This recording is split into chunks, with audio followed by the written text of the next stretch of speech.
te faço muito bem-vindo, muito bem-vinda a mais um podcast da Projetize. E hoje eu vou receber um casal incrível que eu conheci na minha jornada dentro do terceiro setor, que é a Adriana e o Antônio. Já vou apresentar eles para vocês. E eu gostaria muito de convidar todos vocês que estão nos acompanhando aqui no Instagram a acompanhar também as redes sociais da Projetize, porque lá também tem muito mais conteúdo relacionado à nossa prática, à nossa atuação dentro do terceiro setor. Na semana passada, eu tive uma visita, que foi o Carlos da Aventura, e aí eu combinei com ele que a partir de agora eu vou começar a trazer aqui os casais. Porque eu quero ouvir dos casais, dos companheiros, de quem está atuando no terceiro setor, como é que é esse movimento de estar ao lado de alguém que se dedica tanto ao próximo, para ver se está fazendo a tarefa de casa certinho, tá? Mas, de qualquer forma, eu gostaria de apresentar para vocês a Adriana, que é coordenadora do Instituto Abraço. Hoje somos parceiras, né? Trabalhamos juntas. E o pastor Antônio, que é capelão, que é pastor, que é professor, mas que também atua no Instituto Abraço, que é uma organização social, organização do terceiro setor, que acolhe, que cuida de crianças no quesito esporte, oferecendo várias atividades esportivas, e uma atividade pioneira, que é o corte e costura para jovens, mulheres e senhoras que queiram aprender a profissão de corte e costura, num movimento aí mais empreendedor. Então, eu faço vocês muito bem-vindos, obrigada por estarem aqui no podcast da Projetize. E a gente vai conversar hoje, de forma muito tranquila, de como é que esses bastidores aí do terceiro setor e do casal. Obrigada vocês terem vindo. Nós que agradecemos o convite. Adriana, eu te conheci através do Instituto Abraço, né? A gente começou a trabalhar em parceria. E na nossa convivência, conheci o Antônio, seu esposo. E eu vou contar aqui para todo mundo que está assistindo a gente. Até pouco tempo eu não sabia o nome do Antônio, porque a Adriana só chama Antônio de meu bem. Então eu falei assim, olha, venha você, Adriana, e meu bem, do podcast. Porque a gente acaba convivendo e pegando os trejeitos, né? Mas, assim, aqui na Projetize, eu venho trazendo as pessoas para a gente conversar muito sobre como é que é estar no terceiro setor. Então, eu queria ouvir primeiro de vocês dois, porque você está no terceiro setor num formato mais profissional, né, atuando como coordenadora de organização, e o Antônio está ali também como um voluntário, como um colaborador nessa área de capelão, mas também é pastor, que hoje não integra mais um segmento específico do terceiro setor, mas nós temos leis aí que tem regras em conjunto para trabalhar a questão social. Então, primeiro eu queria ouvir de vocês como é que vocês vieram parar aqui no terceiro setor. O que trouxe, o que motivou, o emocional, o financeiro, o profissional, a cair de paraquedas? Não, foi um trauma, eu gostaria de ouvir de vocês, então, primeiro, o que trouxe vocês aqui para o social? A história é antiga, né, amor? Desse desejo, meu bem. Isso, meu bem. Pra quem não conhece, meu bem. Desse desejo. Eu vou mudar de nome. Eu acho. Nessa caminhada de igreja, de pastorado, a gente sempre teve junto um desejo de atender as pessoas e ir além do que nós entendemos como essencial, que é a palavra de Deus, ir além do emocional e para o corpo, porque a gente precisa disso, né, desse socorro. Aí tivemos algumas tentativas frustradas nessa caminhada. Uma primeira empreitada, a gente trabalhava numa igreja no estado de São Paulo e o nosso filho ganhou uma bolsa numa escola que era uma escola de elite, ele ganhou uma bolsa e a dona da escola falou pra gente, vocês querem abrir uma creche na igreja? Nossa, eu falei, não acredito, né? Ela falou, olha, eu vou doar todo o material pedagógico, eu vou doar toda a assistência pedagógica, eu ajudo vocês a conseguirem o alimento para a creche, porque tinha feira bem pertinho da igreja, e vocês entram com espaço, parceria com a prefeitura e contratam. E quando a gente levou isso para a igreja, algumas pessoas da liderança não quiseram, não toparam, porque disseram que ia estragar a igreja, ia sujar a parede. E aí foi uma decepção, assim, eu falei, vai morrer e vai levar a parede, vai levar o tijolo, vai levar tudo, né? Então foi uma decepção, né, amor? O máximo que a gente conseguiu naquele tempo foi tinha uma pessoa que fez curso de confeiteiro, né? Foi verdade. Aí nós conseguimos levar um curso da prefeitura de confeiteiro para profissionalizar algumas mulheres ali daquele bairro. A gente tinha uma parte de periferia bem pertinho mesmo, que eles chamavam ali de favela mesmo, e a gente conseguiu chegar lá e trazer essas pessoas para fazer esse curso de confeiteiro, e foi uma experiência muito legal. Entendi. Porque começou a gerar renda para algumas famílias, mas foi o máximo que a gente conseguiu. Para não né? sujar a parede. Isso. Para não sujar a parede. Isso. Aí depois em Goiânia, que foi uma outra experiência, essa já saiu do papel, né? A gente estava num ambiente bem pequenininho e tinha uma outra igreja no final do bairro bem pequenininha. Nós conseguimos juntar as duas, unir força, vender as duas propriedades e comprar uma no meio do bairro, que eram 4 lotes, tinha um galpão. Ali começou o judô. Ali começou o judô, mas logo depois a gente saiu e não acompanhamos, né? Então, aí a última tentativa foi recente, quando nós estávamos morando em Mossoró, no Rio Grande do Norte, que a gente também quis muito montar, né, algo social pelo bairro que a gente morava, mas não houve apoio também. Entendi. É um índice de violência muito grande e a gente tinha certeza que a gente podia fazer alguma coisa ali. A gente tinha espaço físico, a gente tinha gente que queria, mas existia uma parte maior que não queria. Então, foi mais uma frustração, né? Que o trabalho de convencimento para que alguém se envolva nesse ramo, ele é muito difícil. Parte muito da percepção de vida. Nós dois entendemos algo que em 1970, mais ou menos, foi tratado em Lausanne, na Suíça, que é o evangelho todo para o homem todo. Porque sempre se pensou na ideia de salvar a alma, né? Sim. Até no meio evangélico existe o jargão, né? Foram salvas tantas almas. Entendi. Isso dicotomiza o ser humano. Então você se preocupa com a alma e o corpo. O arroz com feijão, o pão de manhã, a criança doente, a escola, né? Então, essa ideia surgiu de você cuidar do homem todo, integral, né? O evangelho inteiro para o homem inteiro. Só que essa percepção, ela não é de todo mundo. Até você conseguir passar isso para todo mundo, demanda tempo. E quando você tem pessoas que estão interessadas em fazer isso, o tempo passa e você consegue. Agora, quando você não tem a percepção e nem o interesse, aí fica muito difícil. Porque se você não tem o interesse, você não quer aprender sobre isso. E não quer se envolver. E aí é onde surgem essas frustrações, né? Mas frustrações existem para serem superadas. Sim. Né? Esse é o ponto. Se você desistir, muita gente vai sofrer. Sabe o que eu tenho visto muito nesse segmento? Porque o terceiro setor, o setor do social, ele, quando alguém fala dele, é muito com esse glamour, um falso glamour de vamos fazer o bem, da caridade e tudo mais. Mas nessa trajetória minha de muitos anos aí no social, o que realmente eu tenho percebido é que é muito nítido. Você separa aqueles que realmente estão entrando pela caridade, e aí quase 100% deles vêm de um cenário religioso, né? Eles são construídos e forjados com valores religiosos, e os demais que vêm é por interesse. Eu quero ganhar alguma coisa em troca. E às vezes não é alguma coisa material, mas eu quero a minha fotinha, porque eu sou bonzinho, porque eu faço bem, porque eu tô comprando meu lugar lá no céu. Eu quero likes. Isso. Então, assim, quando eu me entendi, acho que eu não sei se isso aconteceu com vocês, mas comigo, quando vocês falam, né, me deparei com a questão da parede suja, né? Quando eu entendi que as pessoas que estavam entrando, né, no segmento para poder ajudar, na verdade, elas queriam algo em troca, isso me decepcionou muito. Foi uma frustração muito grande. É muito grande. Porque a gente carrega, eu particularmente carreguei durante muitos anos esse sonho de vamos mudar o mundo. Vamos transformar o terceiro setor. E até eu entender que a gente não transforma o terceiro setor, a gente transforma quem faz ele, se a pessoa quiser. Isso. Né?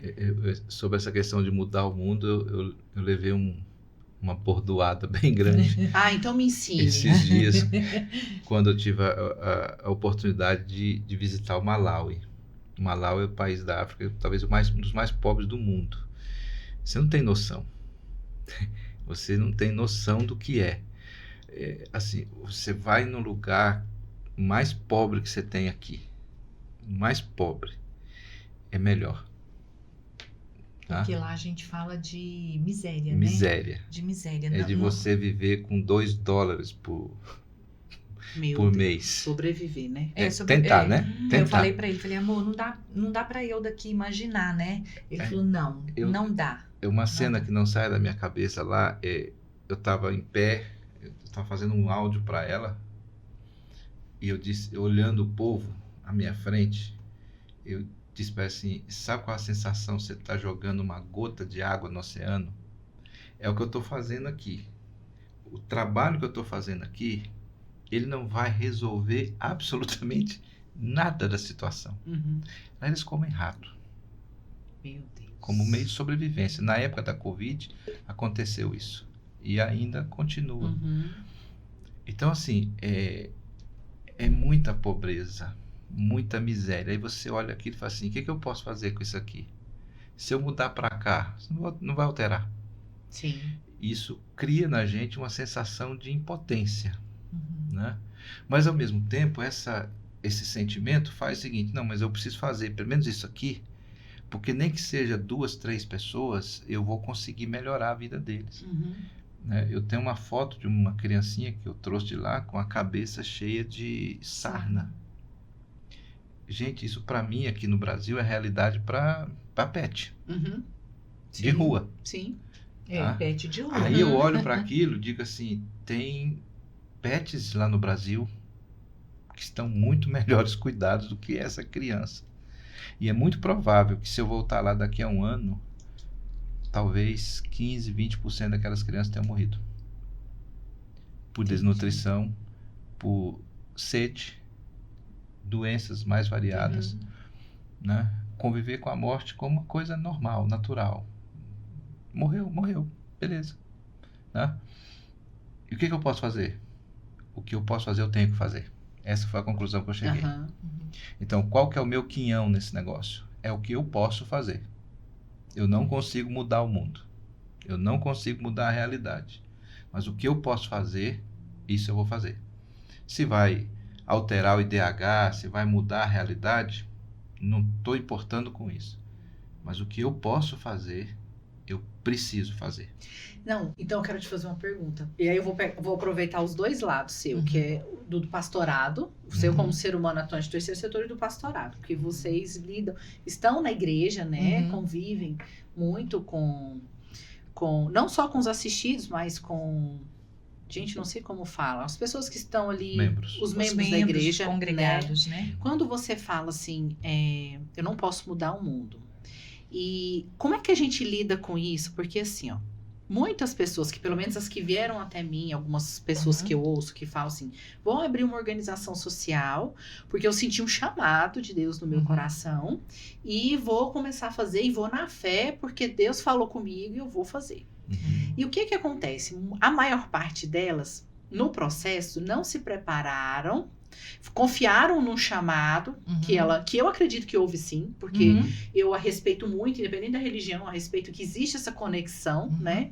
Só que você recebe a conexão, me deram um exemplo aqui esses dias para trás no podcast, né? Assim, eu quero ser médico, eu vi um chamado de Deus que eu vou ser médico, não adianta eu pôr o jaleco. E atender, porque eu não estudei, não fui para a faculdade, não fiz a faculdade de medicina. E o que acontece muito aqui no terceiro setor é isso. As pessoas, eu recebi um chamado, eu senti no mais profundo do meu coração, e eu tenho que ajudar X pessoas, eu tenho que abrir um movimento tal. E aí, vocês que estão dentro do segmento, que é isso que eu gostaria de entender. Como é que fica essa questão emocional dessas pessoas? Porque o que eu vejo delas é o seguinte, eu comecei por um chamado, não me preparei, não me organizei, tenho que pagar as contas no final do mês, estou esperando um milagre descer e resolver meu problema. É o que eu vejo Tá. acontecendo Aham. hoje, né? Como é que fica essa questão, por exemplo, dentro da igreja, né? Como o nosso terceiro setor ele foi formado pela religião. Na verdade, Uhum. o terceiro setor ele se forma, Uhum. vem da igreja católica e depois ele vai, Aham. né? Pelo menos no nosso país, ele vai se alastrando, né? Isso. E a gente, a maioria de nós, eu acredito, tem esse desejo, esse valor de contribuição muito forte, Uhum. né? Mas como é que fica aquele cristão, aquela pessoa? Eu não sei se vocês já tiveram esse exemplo próximo a vocês, né? Como é que fica essa frustração? Como é que fica esse eu vou mudar o mundo? Eu recebi um chamado e de repente eu tô vendo que não é aquilo ali. Eu acho que a gente pode lembrar uma coisa que acontece muito no meio religioso, vamos pensar assim, é a pessoa que sai, a gente chama de vai para missões. Recebi um chamado para ir para outro país para trabalhar como missionário. E isso já aconteceu conosco, e eu acredito que essas situações que acontecem, que de repente você vê que você não está preparado, você tem filhos, né? Nós temos 2 filhos, agora já adultos, um já casado, mas você tá com ele ali criança e você sabe que você tem que alimentá-lo, né? E isso muitas vezes feito de forma inconsequente traz ali uma dureza para a vida dos filhos. Então hoje, com a maturidade, a gente entende que isso não pode ser feito assim. A gente tem essa vontade, mas essa vontade, ela também, esse chamado, ele tem que ser também, se eu posso dizer, racional, né, meu bem? Eu tenho que entender que existem passos, que eu preciso me preparar, que não dá simplesmente para ir lá para o Malau e vou para lá de qualquer jeito. Não, ele foi com um planejamento, tinham objetivos, tinham coisas que seriam feitas, foram coisas específicas que foram feitas, porque era aquilo que podia se fazer. Quando a gente pensa só nesse lado emocional, que às vezes leva a gente a essas atitudes, muitas vezes boas, mas inconsequentes, isso traz uma frustração muito grande. Então, nós temos conhecimento de pessoas que voltaram extremamente frustradas, com a família desfeita, casamentos desfeitos, porque foi nesse ímpeto, mas não tinha preparo. Quem aqui disse que ia apoiar no meio do caminho deixou de apoiar. Entendi. Porque entenderam que não precisava mais e a pessoa então voltou detonada, né? Então eu entendo que tem que ser uma coisa racional. Cada vez no terceiro setor eu tenho aprendido isso mais, né? E aprendo muito com você essa questão da documentação, da importância da gente fazer essas coisas, de como nós devemos ser transparentes, estar dentro da lei, buscar como as portas vão se abrir. Então eu vou poder, uma das perguntas que uma vez você me fez, e eu fiquei, puxa vida, né? Como que é? Você perguntou assim, aonde você quer chegar com o Instituto Abraço? Porque a ideia do abraço, abraçar, né? Quanto mais eu puder abraçar, melhor. É aqui no bairro? É na sua região? Ou é na cidade toda? Não sei se você lembra disso. A gente estava lá no Instituto. A gente estava lá no Instituto. Aí eu falei assim, se fosse pelo meu ímpeto passado, eu ia falar assim, vamos estado de Goiás? Por que não Brasil? Por que não Brasil? O que é a América Latina? O que é o mundo? Hoje eu digo assim, eu falei pra você, vamos começar por aqui? Sim. Vamos começar aqui pelo bairro? Porque eu sei que o bairro já é enorme. Então, esse é um cuidado que a gente tem que tomar emocionalmente, pra gente não adoecer, né? Numa das palestras também, que aí a gente vai ouvindo bastante palestra, vai buscando para aprender, né? A palestrante falou da importância de nós sermos empáticos sem nos sentirmos culpados.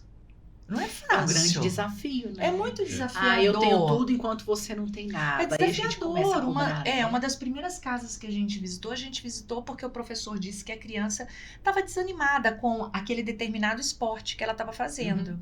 Aí nós descobrimos que ela não estava desanimada. Nós fomos lá na casa dela, tinha um tantinho assim de arroz. Ela tava 3 crianças. A mãe, sem pensão do marido. O irmão que morava junto tinha sofrido um acidente, tinha cortado o braço, era pedreiro ou ajudante, né? Não podia trabalhar.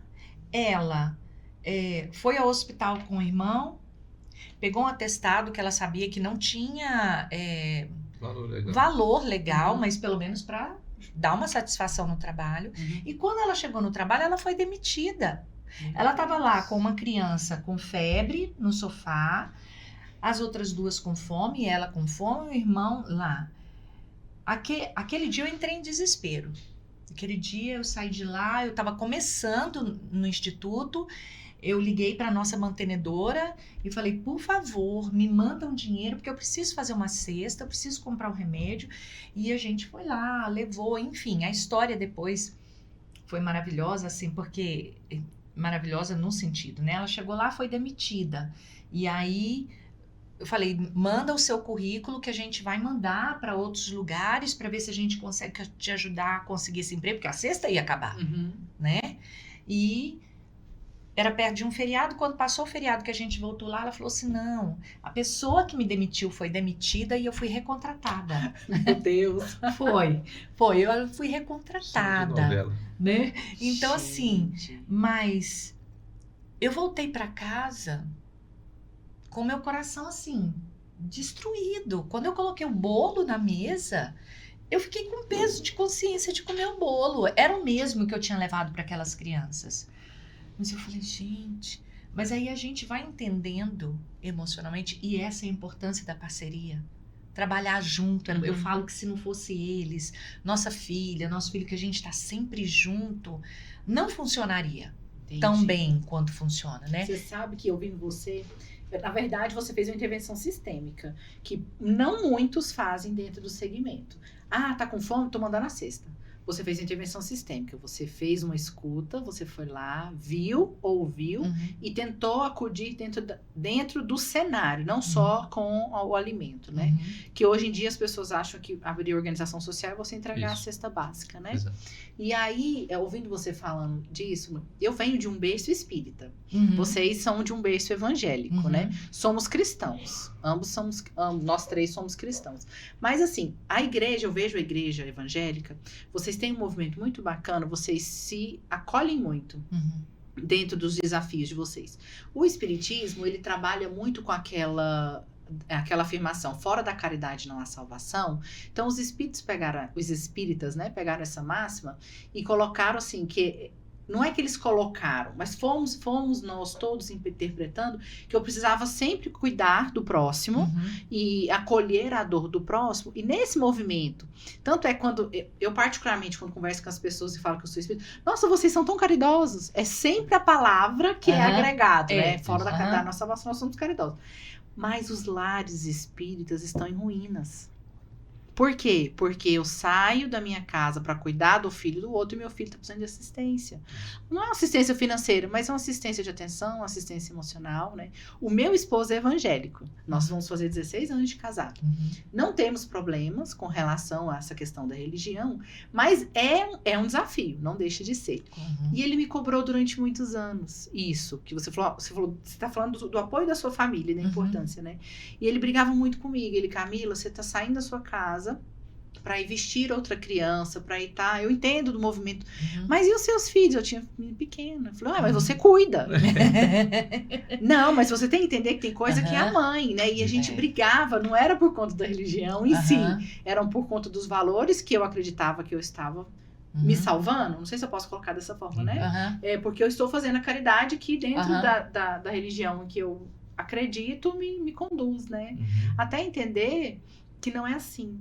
Até entender que as coisas não podem ser feitas dessa forma. Mas eu não posso desassistir os meus para assistir o outro. Isso é uma luta também dentro da igreja, né? Que a gente fala assim, ó, a sua primeira igreja, a gente fala, seu primeiro rebanho, suas primeiras ovelhas estão aqui dentro de casa. Sim. Então, quando eu falo para mulheres, né? Eu faço reunião de mulheres, falo para mulheres, eu falo, você tem que cuidar da sua casa, do seu esposo, dos seus filhos. Você precisa assisti-los e trazê-los para junto com você, para assistir outros.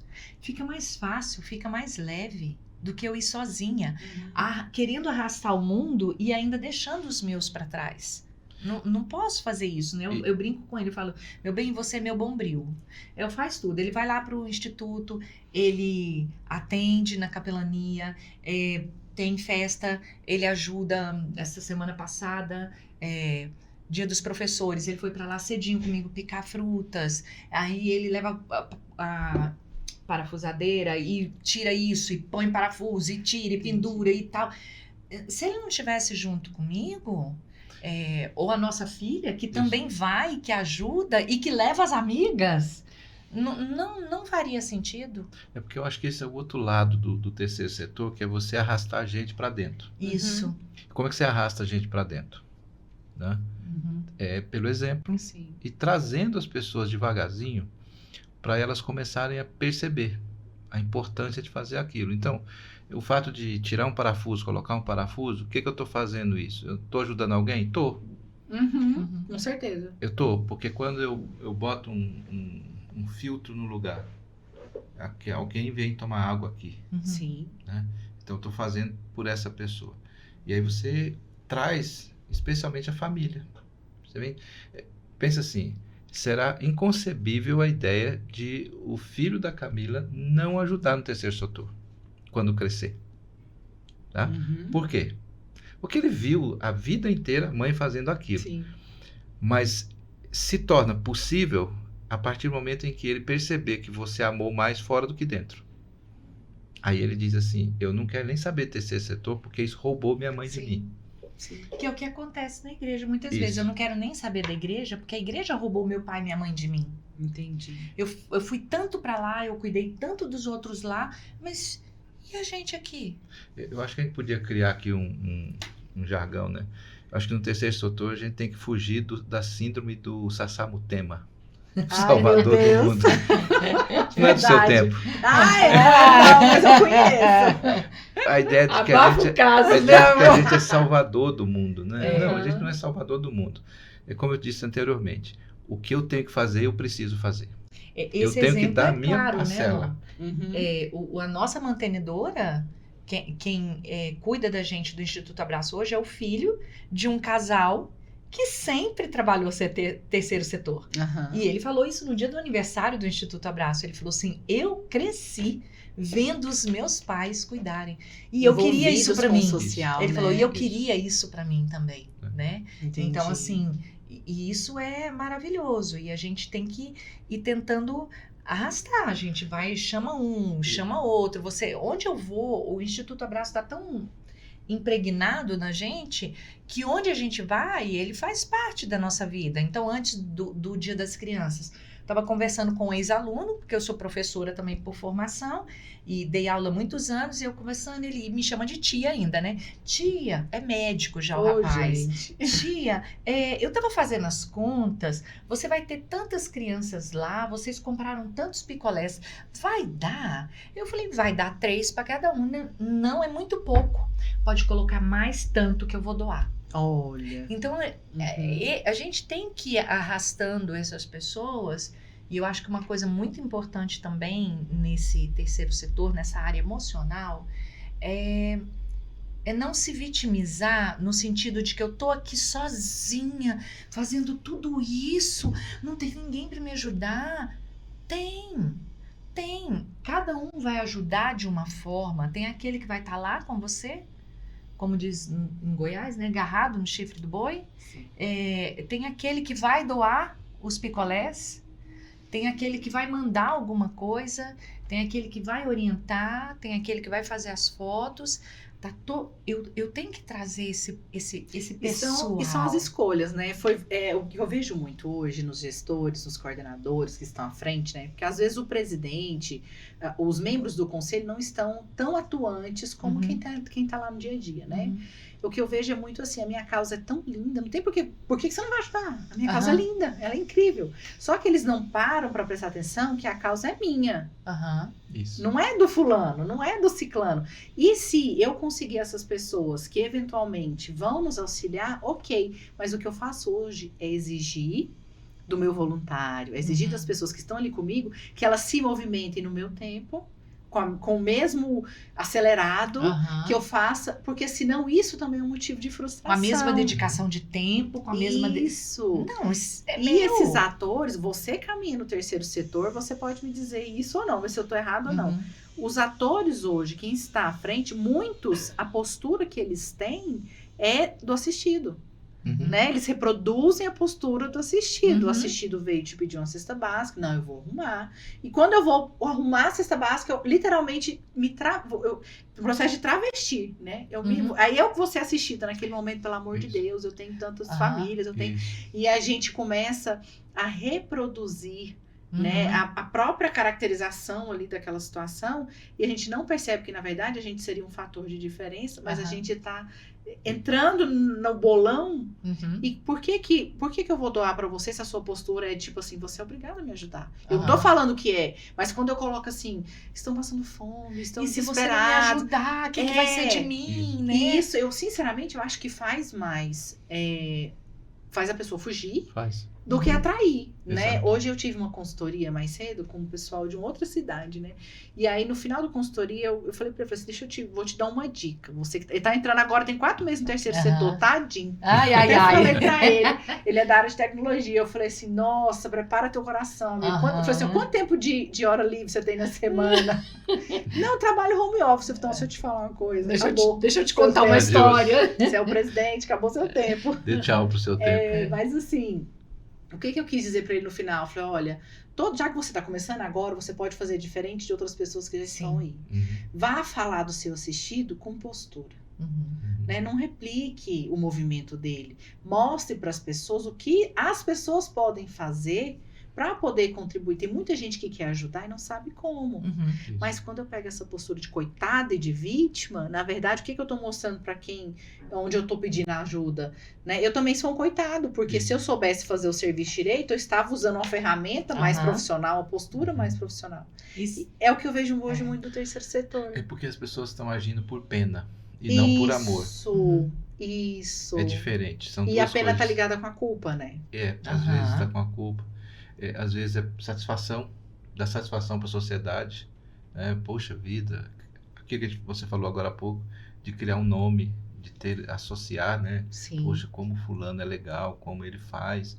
E a gente não pode duvidar que tem aqueles que, inclusive, têm projetos a longo prazo, né? Ele começa um negocinho aqui porque ele quer chegar no outro lugar, um patamar maior. Então ele começa a fazer aquele trabalho ali e tal, Sim. vai construindo nome até que ele chega onde ele quer. Então tem muita gente que faz por pena e não por amor. Todas as vezes que você faz por pena, você dá o tiro errado, não acerta o alvo, porque você não está fazendo porque quer cuidar, Uhum. tá? Você está fazendo por outras razões, né? E isso vai destruir o projeto, porque assim, ninguém gosta. Deixa eu tentar aqui para não ficar polêmico demais.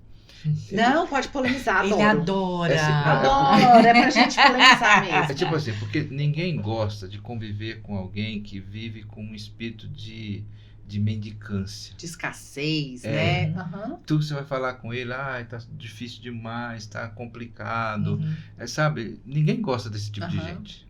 A gente gosta de conversar com alguém que tenha perspectiva. Você vai conversar, rapaz, eu estou passando aqui uma dificuldade no meu trabalho aqui. Não, mas eu já passei por isso, mas fiz isso e deu certo. Se você caminhar dessa... A gente gosta de pessoa positiva do lado da gente. Uhum.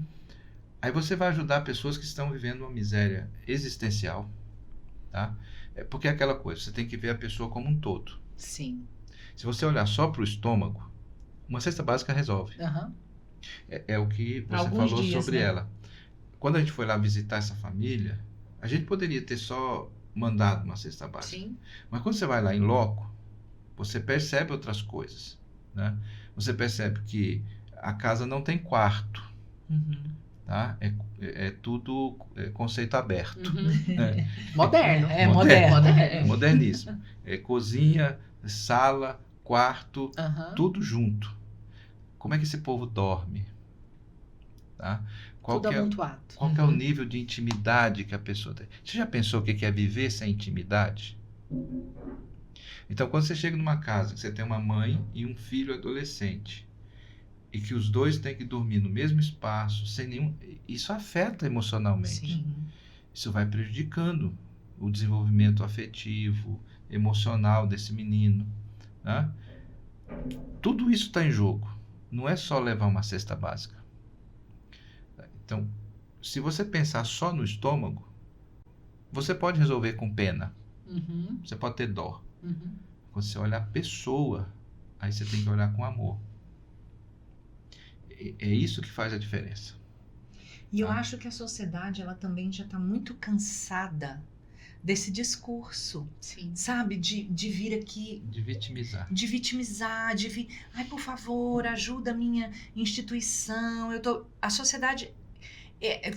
Esse é o objetivo do Instituto Abraço. O objetivo do Instituto Abraço não é o assistencialismo. É óbvio que nós vamos fazer, porque tem a pessoa ali...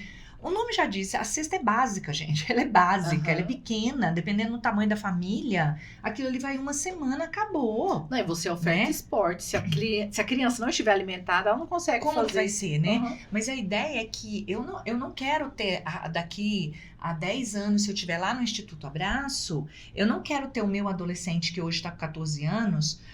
com 24, se ele estiver casado, eu não quero estar cuidando do filho dele.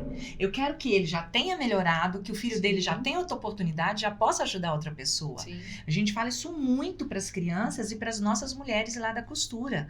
Vocês têm capacidade. Né? Até eu fui questionada uma vez, porque um dos esportes que nós temos é o tênis. E o tênis é um esporte caro. É um esporte de elite. É um esporte de elite, né? Uhum. E a pessoa me perguntou, por que você não pega esse valor que você está investindo no tênis e dá para você fazer mais uns 3 projetos com outras coisas? Aí eu perguntei para a pessoa, eu falei, e por que a minha criança, a minha criança, já é tudo filho, né, amor? E por que a minha criança não pode ter acesso a esse esporte? Por que ela tem que repetir a minha história que pegou numa raquete de tênis com 54 anos? Ela pode pegar antes. Quem é que me diz que daqui não vai sair um Guga ou qualquer outro campeão? Entendi. Quem me diz? Eu quero que ele tenha acesso, sim. Eu quero ele aqui. A gente lembra muito do nosso filho, é músico. E ele começou, quando a gente veio para Nápoles a primeira vez, ele começou como staff. Então, ele montava o palco para quem ia tocar. Ele era dessa finurinha, pele e osso. Chegava lá em casa, mãe, que dor na coluna. Carreguei muita caixa de som e tal. Eu morria de dor. Eu falava, mãe, deixa que o negócio vai dar certo. E ele falou para mim, um dia eu vou estar tocando na orquestra. Você vai me ver lá, né? E nós vimos. É bem verdade que eu fiz ele passar uma vergonha muito grande na primeira vez que ele foi apresentar na orquestra, né? Gente, porque eu saí convidando todo mundo. Meu filho vai tocar na orquestra, vai tocar na orquestra, vai tocar na orquestra. E eu nem não converso, né? E convidei, foi um monte de gente. Ele falou, mãe, pelo amor de Deus, mãe, eu vou tocar triângulo, mãe. Mãe, eu vou dar 3 batidas do triângulo na introdução de Piratas no Caribe. Aí ele falou, tim. A mãe, Aí hoje, quer dizer, ele tá morando numa cidade de 350 mil habitantes, onde ele é o único que toca violoncelo. Que legal. Então, ele não precisou repetir a minha história. Ele tem a dele. E é isso que a gente deseja para as nossas crianças, os nossos adolescentes e as nossas mulheres que estão ali. É isso que eles precisam introjetar, né? Quando a gente fala muito de pena e culpa, que a gente olha com pena, eu questiono muito isso, sempre que eu tenho oportunidade, né? Eu tiro a força do meu assistido.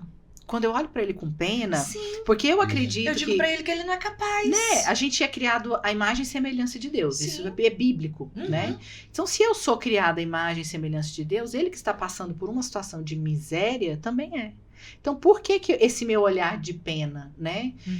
Aí, eu acredito que esse olhar de pena, ele fala muito mais sobre mim do que sobre a pessoa do assistido. Com certeza. E a gente está tirando dele a força que ele teria, que ele tem incubado dentro dele, mas que às vezes está faltando a gente incentivar. Exato. Eu acho que o grande segredo para a gente trabalhar no terceiro setor é isso. E é impressionante, Camila, que o seu olhar vai denunciar se você está com pena ou com amor. Né? Às vezes o jeito como você olha para a pessoa... Não dá para fingir muito tempo, né, amor? Dá. Uma hora...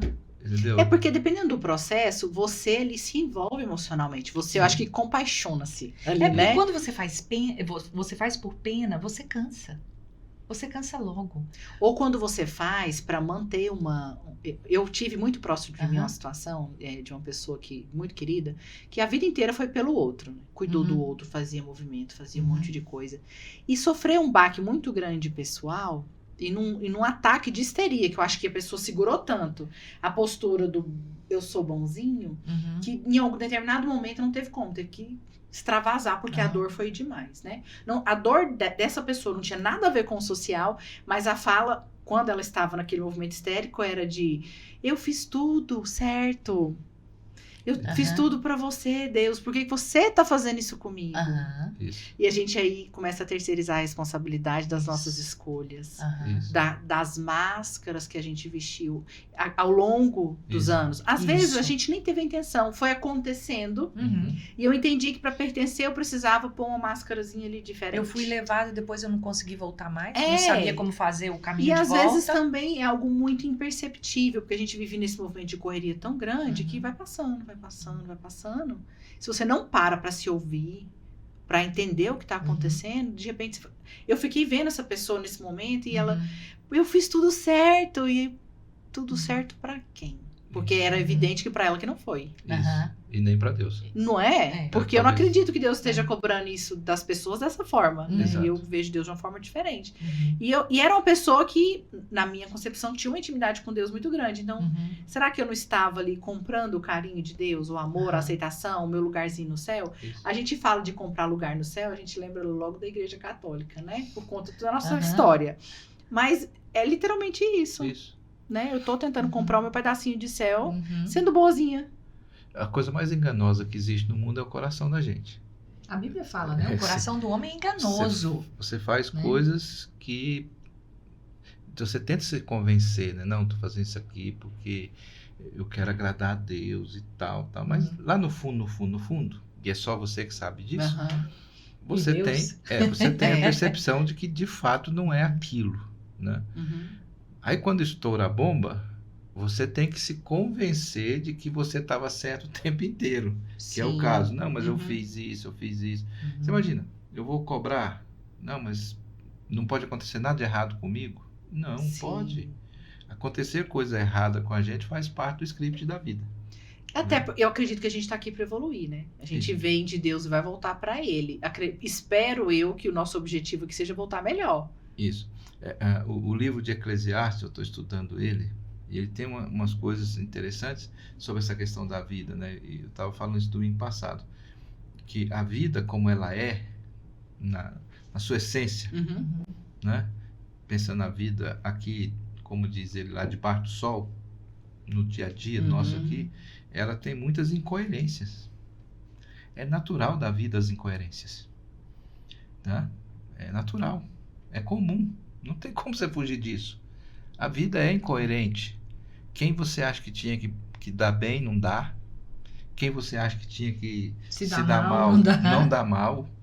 Vai resolver essa incoerência. Cadê? Como é que é? Cadê a chave? Não existe. Sim. A gente não tem, tá? Então, no atendimento de pessoas, eu ouço coisas que eu fico, meu Deus do céu, por que isso acontece? Como é que pode estar acontecendo um negócio desse? Outro dia eu dizia para ela, de uma pessoa que eu atendo, eu disse, ela não pode sofrer mais, ela não tem direito de sofrer mais, ela já sofreu demais na vida. Mas eu sei que isso não é fato. Isso é o que a gente deseja, né? A gente olha para a pessoa e fala, não, Senhor, não deixa ela sofrer mais, não. Tem uma história de vida que, assim, dá filme, leva para Hollywood que dá sucesso. Nossa. Aí você pensa assim, não, mas não pode dar mais nada de errado para essa pessoa. Ela já pagou os pecados dela e mais um punhado de gente ao redor dela. Mas eu sei que não é assim. A vida é incoerente. Descobrir isso e aprender isso é libertador. Não é conformidade. Não é me conformar.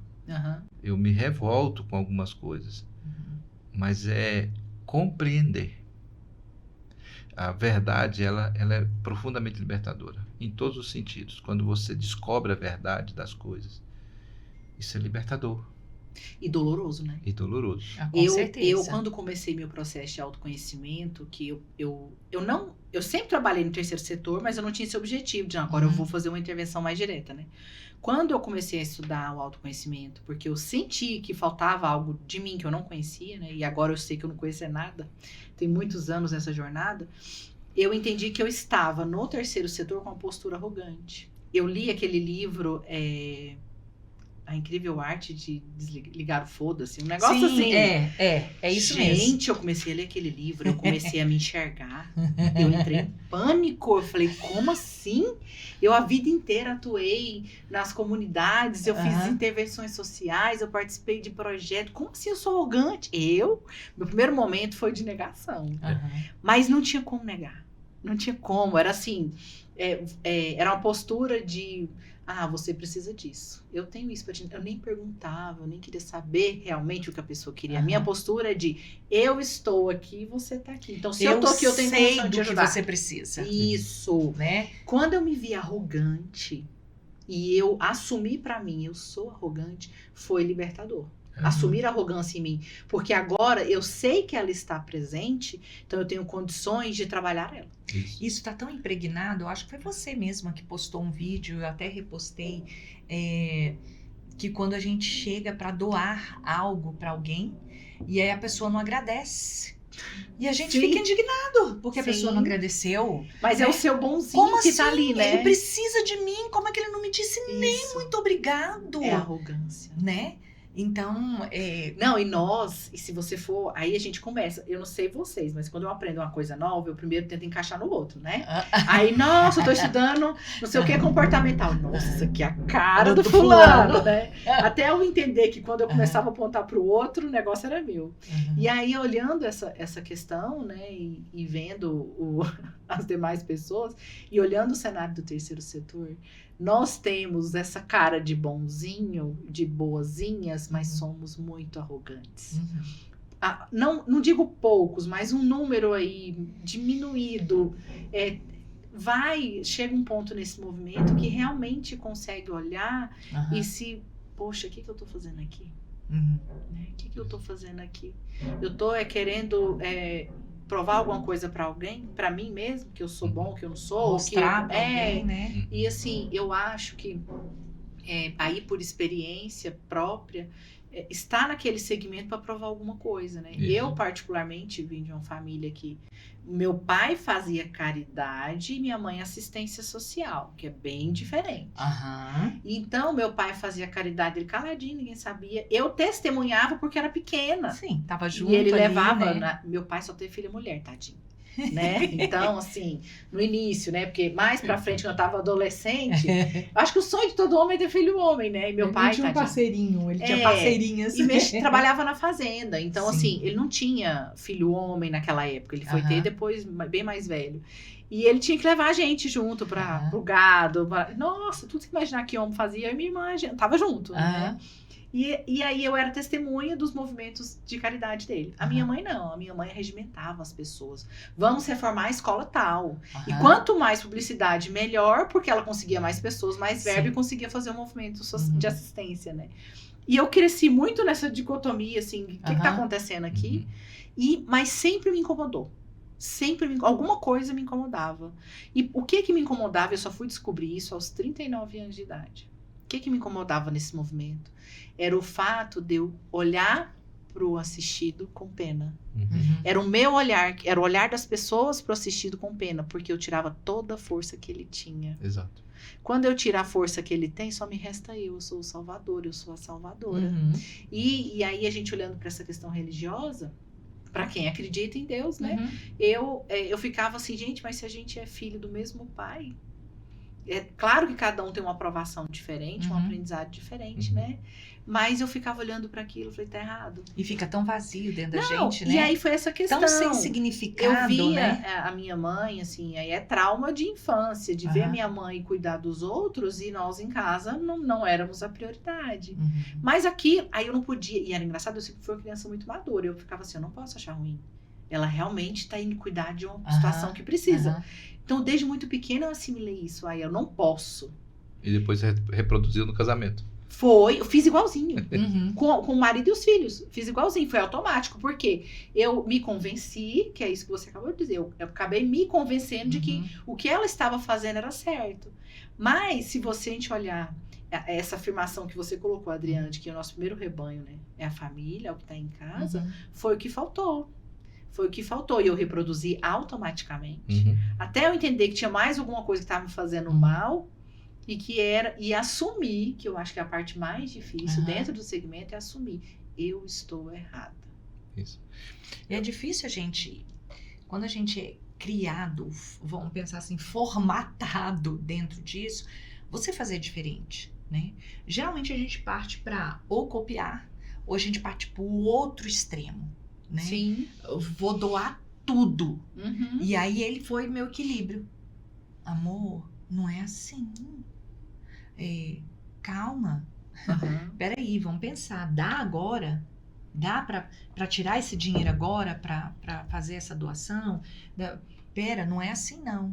Porque eu queria fazer exatamente o contrário do que eu tinha vivido na minha infância, né? Que não pode dar, não, é só aqui, é só para nós. Aí eu queria que fosse diferente. Uhum. Falei, não, né? Tem que espalhar, né? A Rebeca fala que a Rebeca é nossa filha, né? Ela fala assim, ai, minha mãe quando resolve doar, se brincar, ela doa eu, meu pai, todo mundo, né? Já doei brinquedo dela, mas já fui perdoada, porque eu doei um jogo dela, foi no meio, né? Eu juntei um monte de coisa pra doar, e aí ela, mãe, cadê meu jogo tal? Ui! Eu falei, nossa. Gente, não tá igual aquela situação que o marido nunca usa camiseta e você doa, aí no outro Aí dia ele procura pergunta, aquela que camiseta, comigo né? é desse jeito. Aí eu falei, Rebeca, eu vou te dar de novo esse jogo. Gente. E eu dei de novo o jogo pra ela, né? Porque eu fui pegando jogos que eles... Pode dar isso e tal. E no meio veio, né? Porque eles não estavam brincando mais, já tinham crescido. Aquilo lá já não fazia mais sentido. Só que foi no meio o jogo dela. E eu tive que, né? Aí a gente quer partir para outro extremo. Que é uma arrogância também. Eu sou melhor do que eles. Sim. Eu faço melhor do que eles. Olha, eles guardaram, mas eu dou. É uma arrogância também. Eu acho que o ponto de equilíbrio que vocês estão falando, eu estou me lembrando de talvez seja uma frase muito emblemática de Jesus, que é: os pobres sempre tendes convosco. Porque, assim, nós estamos falando de Jesus, ele viveu 33 anos entre nós e ele não resolveu o problema. Sim. E ainda falou que a gente sempre teria eles conosco. Ele né, deu o exemplo, mas realmente não conseguiu. Ele resolveu o problema. Ele poderia resolver. Ó, um estalinho de dedo, concordo. resolveria tudo. Concordo. Concorda? Porque a parte dele não era essa. A tarefa dele era outra. Então, assim, eu acho que é um exemplo de não ser arrogante, né? De entender o papel de cada um, que cada um tem que fazer. E esse texto, essa fala dele é num contexto em que alguém está jogando um vaso de óleo sobre ele, caríssimo, e alguém está dizendo, poxa, podia vender esse negócio e ajudar os pobres. E ele diz, olha, eu vou embora. O que ela está fazendo, ela está me honrando, ela está me reconhecendo, e os pobres vão continuar aí, vocês vão cuidar deles. Sim. Porque se você vender esse aqui e deixar de dar honra para mim, e pegar o dinheiro e ajudar, o pobre vai continuar, porque você não vai acabar com a pobreza do mundo nesse sentido.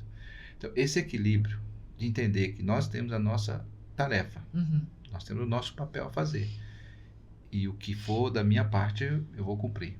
É importante que quando encerrar a minha vida, eu possa ir tranquilo de que o que me foi designado fazer foi feito. E o que poderia ser transformado através de mim foi transformado. Ponto. Respeitando você e respeitando o próximo. Isso, o que chegou nas minhas mãos, eu fiz. Porque eu não posso... ele fala muito, né? Fala, amor, olha o seu limite. Olha o seu limite físico. Por isso que eu falo que essa parceria, né, é muito importante. Nós somos casados há 31 anos e trabalhamos juntos há 31 anos. Mesmo quando eu estava na sala de aula, ele também é professor. Então, a gente troca estudo, troca lição, troca aprendizado, né? Troca as frustrações também, né? Então, assim, isso é muito importante, porque ele falou, ó, você está ponhando responsabilidade demais, para aí, olha a sua saúde, olha isso. Porque também se você adoece, o que você pode oferecer para o outro? Sim. Nessa ânsia de querer, né, salvar o mundo. A gente não vai salvar, mas quem chegou ali até nós, eu sempre fico olhando as crianças que chegam até ali, os adolescentes, as mulheres, né? Eu falo, Senhor, chegou até mim, então me capacita. Me ajuda a olhar com o olhar de Jesus. Jesus olhou com amor, com misericórdia, com compaixão. Me ajuda a olhar da mesma forma e cuidar da forma que for possível, da maneira que tiver chegar às minhas mãos, sem preguiça, né? Correndo atrás e tentando melhorar. Entendi. Isso. Eu acho que esse é um ponto. A gente não escolhe a quem vai ajudar. Né? Se é A ou B, certo? A gente ajuda quem está no nosso alcance. Então, eu tô lá eu tenho uma tarde para fazer capelania, acompanhamento. Eu sei que se você fizesse um raio de 500, 1000 metros, haverão pessoas que estão tremendamente necessitadas de um conselho. Como é que eu vou fazer? Eu não posso sair de porta em porta, batendo. Você está precisando de um conselho? Você está com pensamentos ruins? Você está pensando em alguma coisa ruim para sua vida? Eu não posso fazer isso. Vão me taxar de louco, né? Sim. Às vezes eu fico lá sem nada para fazer. Mas eu sei que ao meu redor o mundo está caindo. Ok? Mas eu não posso invadir. Até porque essa é uma coisa que eu tenho aprendido no terceiro setor. Você não ajuda quem não quer ser ajudado. Tá? Um dia a gente estava estudando, ela ia fazer uma palestra, a gente estava estudando um texto determinado lá. Eu falei para ela, tá vendo? Como eu tinha razão, vocês ficavam bravos comigo. Porque, assim, a Bíblia é clara. Você está doente, liga para o presbítero. Pede ajuda. Você precisa pedir ajuda. Porque ele não tem como adivinhar também o que você precisa. Porque o que eu falei para ela, assim, até hoje, nunca um médico ligou para mim e perguntou assim, e aí, tá tudo bem com você? Você tá precisando de um exame? Isso. Você precisa que eu vá aí para dar uma olhada? Nunca aconteceu isso. Pode ser que aconteça. Né? Mas eu acho assim que eu acho que não vai acontecer. Não. Geralmente é quem está com algum problema de saúde é que vai até o médico e outra coisa, quando você chega lá, se você não falar para ele também não resolve. Sim. Por que isso é importante? Porque se você não tiver a capacidade de reconhecer que você precisa de ajuda, você não valoriza a ajuda que você recebe. Você parte do ponto. Eu vejo muitas pessoas com a postura de você não tá fazendo mais que a sua obrigação. Isso. Sim, Né? tem. Você saiu da sua casa para ajudar porque você quis. Então você tá fazendo mais do que a sua Outra obrigação. coisa, você é rico, você tem que me dar do que você tem. Sim. Você é rico, você pode. Aqui eu estou tentando tocar no ponto de que o assistido também precisa entender, porque você tem... Ele precisa fazer o movimento. Isso, né? porque você tem a arrogância de quem ajuda, mas existe também a arrogância de quem quer ser ajudado. E o orgulho, né? Isso, quando ele acha que você é obrigado a fazer isso. Sim. Você é obrigado, você tem. Não, você também tem que ser humilde a ponto de dizer assim, olha, eu preciso da sua ajuda. Porque quando você faz isso, você valoriza. Tá? Eu não estou dizendo que a gente tem que fazer o indivíduo que está passando por um problema, se arrastar, né? que ele vem se arrastar, que ele vem... Até porque tem problemas que a gente vê, então a gente pode tomar a atitude de ir. Eu tô vendo, tá ali, né? Mas essa atitude, quando, por exemplo, nós temos criança e criança lá no instituto. Nós temos mulheres e mulheres, ou seja, tem aqueles que você vê, que ele olha e diz assim, muito obrigado, você está me ajudando demais, você está restaurando minha história e eu vou me agarrar nisso e vou mudar minha vida através disso. Por quê? Porque ele entendeu que ele precisa de ajuda. E tem aqueles que agem com a gente de forma arrogante. Sim. Você está fazendo mais nada que sua obrigação. Mas isso é porque a gente começou a construir dentro do terceiro setor esse tipo de movimento. Essa postura. A gente começou a salvar o mundo. Então a obrigação é minha salvar o mundo, é minha obrigação salvar você. Eu criei uma obrigação pra mim. Você tá aí melhor do que E acaba eu. que os governos acabaram implementando políticas e a gente entra nesse movimento sistêmico, né? A educação não é de boa qualidade. A assistência na área de saúde não é perfeita. É melhor que os... Tá, não tô nem entrando nesse médio, é melhor aqui ou pior ali. Mas a estrutura que a gente tem hoje não é. Não é uma estrutura para falar assim, estou formando um cidadão de bem.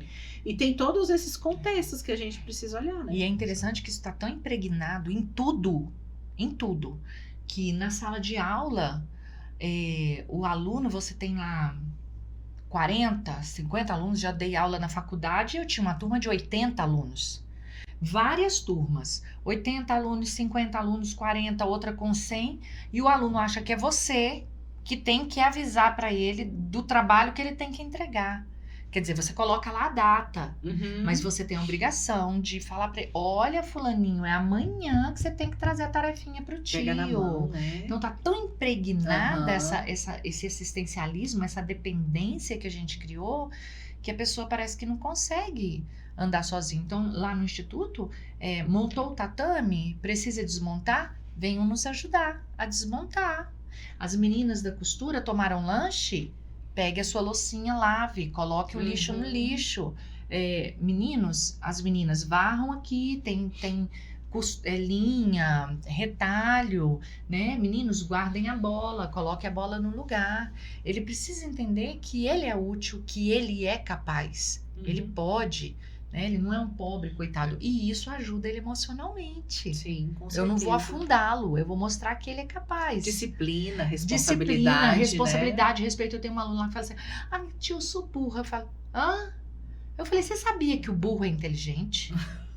Aí ela fica assim pra mim. Eu falei, vai procurar.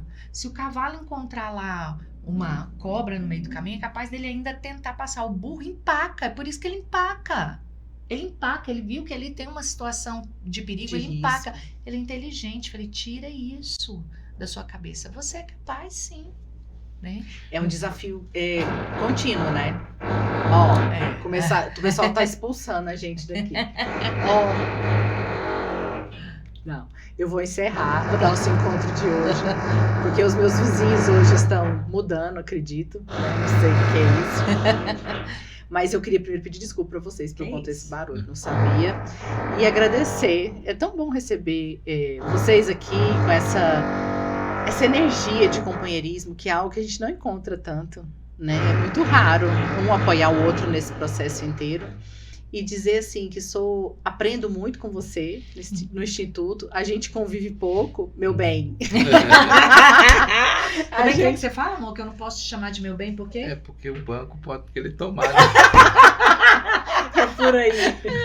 Mas é para dizer assim, eu tenho aprendido tanto. Eu entrei nesse segmento para ensinar e, na verdade, eu tenho aprendido demais até como construir a minha postura, ressignificar a minha postura dentro do segmento. E vocês fazem parte disso. E eu sempre... É só uma lembrancinha pro casal.